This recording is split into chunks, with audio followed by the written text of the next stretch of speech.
Hello mga ka-promise, magandang buhay. Ngayon ay matutunghayan ninyo ang ikalimang bahagi ng ating kwento. Ngunit bago muna tayo dumako rito, ay pakilike ng ating video at pakiclick na rin po ng subscribe button, gayon din po ang bell icon para lagi kayong updated sa mga parating ko pang uploads.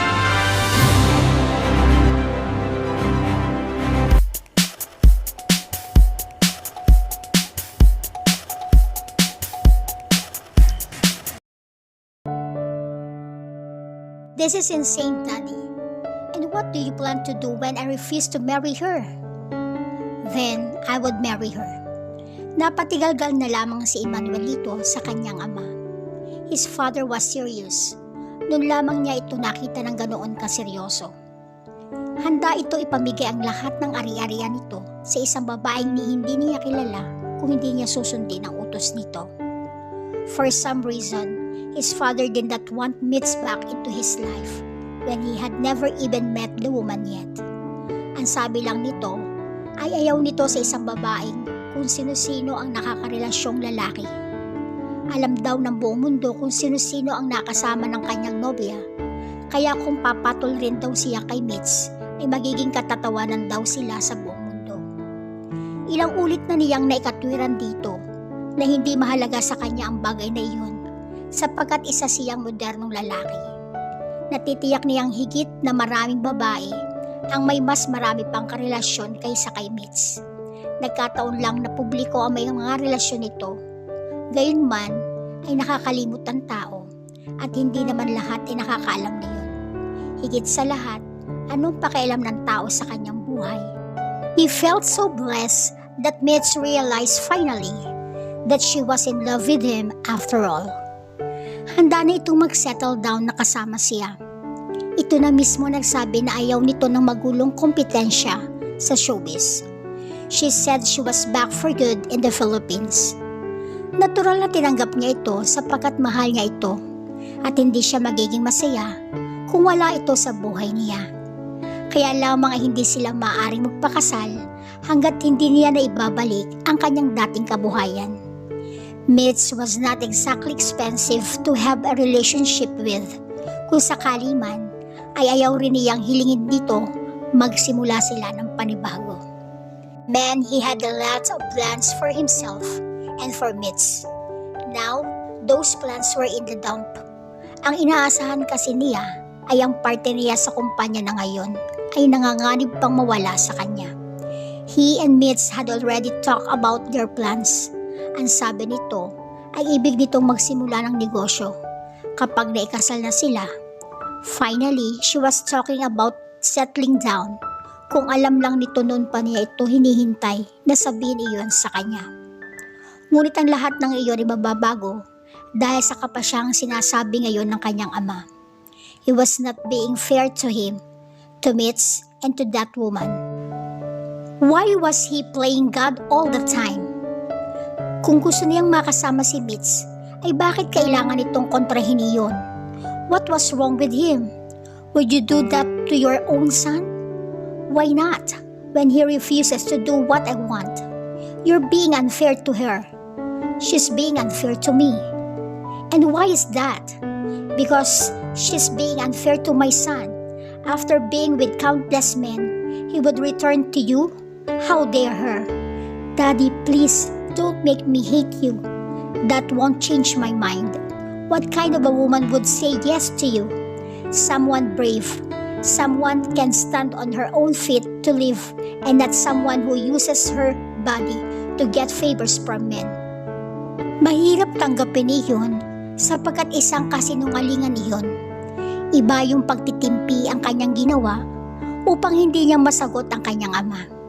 Tumalikod lamang siya. Determinadong patunayan ditong mali ang lahat ng akusasyon nito sa babaeng mahal niya.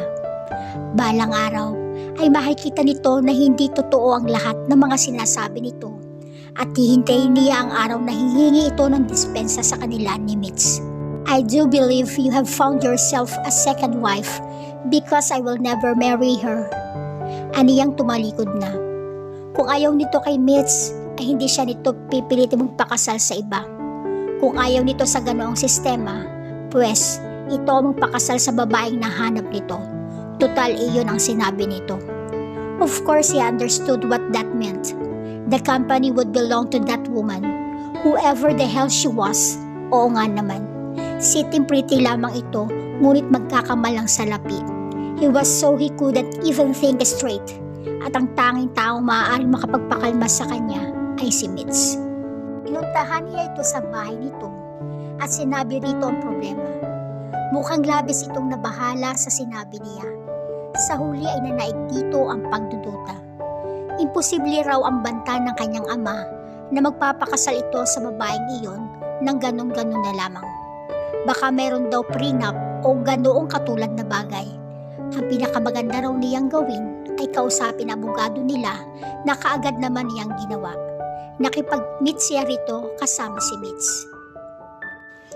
Mitch took over the conversation. He was just smiling. Mukhang magiging mahusay itong negosyante. She was very smart. Kakaiba rin ang presence of mind dito. Siya, kapag nagalit na, ay halos hindi na makapag-isip ng maayos. Ngunit lalo siyang nagalit nang sabihin ng abogado, I was advising him to get a prenup but he couldn't follow me. You mean he really marrying that woman? Yes. He's crazy. Bulalas ni Mitch. Is it possible to get a power of attorney? Seems to me that old man had lost his marbles. If not, then can we take this to court? Oh, awat kaagad niya kay Mitch. I would never do that to my father. Attorney, who is this woman? Nabaghang tanong niya. A cousin of your cousin's wife. Who? Her name is Librada. She's the cousin of Trudis, your cousin Zachariah's wife. No prenup whatsoever? None. However, he asked me 2 weeks ago to draw a prenup for you and Librada. The old man really meant it then, when he said I wouldn't be getting a single centavo for the company. I guess, is she rich, this woman? Tanong ni Mitch. Iling ang naging tugon ng abogado. Saglit pa nila itong kinausap. Maya-maya ay nagpaalam na ito. Binalingan niya si Mitch. I'm sorry about this, but I can sell the cars and the house. We can buy a smaller house and a Toyota, I guess. A Toyota? Honey, please. But that is not the point. Mukhang may magandang ideya na naglalaro sa isip nito. What is it? I was thinking maybe you can talk to this woman. Ano pa nga ba ang ibang magiging dahilan para pumayag siya sa gusto ng daddy mo kundi wala siyang pera? You can marry her with a prenup and all and divorce her after a month. It's okay with you? Honey, it's going to be a simple Vegas wedding. I can pretend it didn't even happen. Walang sinabi ang daddy mo na hindi pwede sa Vegas kayo magpakasal, di ba? Wala rin siyang sinabi na hindi kayo kailangan magkahiwalay. Daddy is smarter than that. Maybe, but during that time that you are married to this woman, you can do something to get the money. We need to start on our own, right? Well, probably. Great. Are you sure it's okay with you? Tumango ito. It would be better if we meet her and find out if she's fierce little bitch or a regular dumb person. If she's the first one, offer her money. If she's the second one, it's easy to play. Well, if it's okay with you, I've already said it is. Am I sick because this has just made me so damn hot? Bigla siyang napangiti. Ang sabi ng tatay mo, maayos naman daw siya ron, pero nag-aalala ko kasi umiyak siya nung makausap ko siya. Napabuntong hininga si Abby habang kausap ang kanyang ina. Ang kanyang ama sa tulong ni Sir Enrico ay dinala sa isang pasilidad na para sa mga mayroong adiksyon sa pagsusugal. Isang maliit na komunidad iyon, halo-halo ang mga tao, ngunit karamihan sa mga iyon ay may kaya sa buhay. Ang ama lang yata niyang isang kahig isang tuka, ngunit nagagawa pang magpatalo ng malaki sa sugal. Perang hindi naman ito hawak at hindi nito mahawakan kailanman. Kailangan na nilang gumawa ng solidong hakbang sapagkat para na rin itong adik sa droga. Namayat na ito sa kapupuyat sa sugalan. Kahit hindi pa nakakaligo, basta makataya lang ay gagawin. Kahit anong sugal ay pinapatos nito. Mula sa sakla hanggang color game, ngunit ang paborito talaga nito ay tong its. Nakausap ko nga rin po siya at umiiyak po siya. Ganun po talaga sa simula. Si Donatello po ba ay nakapagpa-check up na? Tumango ang kanyang ina. Talagang kailangan na rin niyang tanggapin ang alok ni Sir Enrico sapagkat bukod sa problema sa kanyang ama ay nangyari na ang halos matagal na rin niyang inaasahan. Ang pagbubuntis ni Donatella. Ang bruha na nagpabuntis na nga lang ay doon pa sa isang hip-hopper na walang salapi. Sa makatuwid ay nadagdag pa ito ng palamunin sa kanilang tahanan. Magpapakasal daw ang dalawa sa susunod na taon, ngunit tumanggi siya. 1 linggo rin lang napatira sa kanila ang boyfriend nito sapagkat nang umuwi siya upang ayusin ang lahat ay pinalayas niya ang lalaki sa maayos namang paraan. Siniwerte ito, nakabuntis lang ay automatiko ng miyembro ng kanilang naghihingalong pamilya. Baka sa susunod ay wala sila ni Asin na madildil sa kanin. Itong second hand na tricycle ang kanyang binili. Eksaktong dating operator ang nagbebenta niyon. Ayaw sana niya sapagkat parang masyadong maliit ang kita kumpara sa puhunan, ngunit naisip niyang mas mainam na iyon kaysa ang kanyang ina ang aasahan niyang magtrabaho. Mas maganda na merong darating na pera dito kahit nasa bahay lang ito.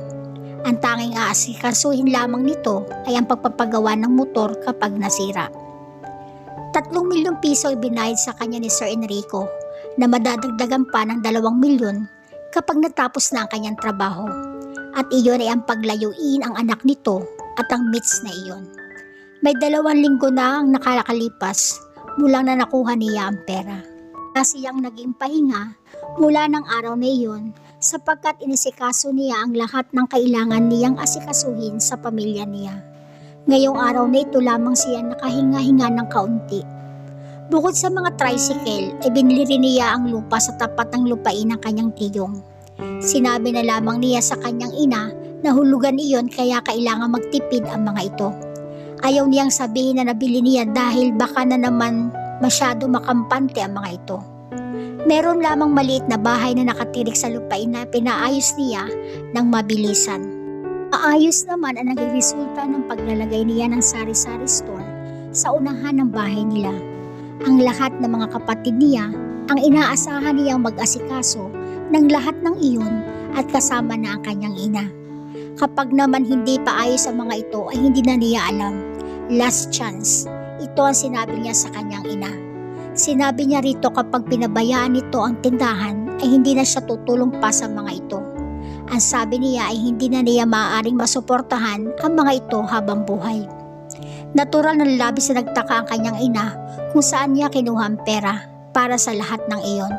Ang sinabi na lamang niya ay may pinahiram na pera ang pinsan niya kaya lahat ng kikitain sa negosyo ay dapat nahati sila ng pinsan niya. Kapag nasira tayo kay Trudes nanay, asahan ninyong wala na tayong malalapitan na kahit sino sa susunod. Aniya rito. Ayaw man niyang magsinungaling sa mga ito, ay lalong ayaw naman niyang malaman ng mga ito ang totoo. Una, magiging isang malaking kabiguan siya sa mga ito.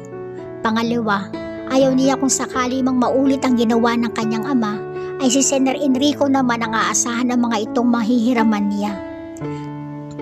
Maganda na rin siguro na ganoon ang sinabi niya sa mga ito at nang sa ganon ay makaipon ang mga ito.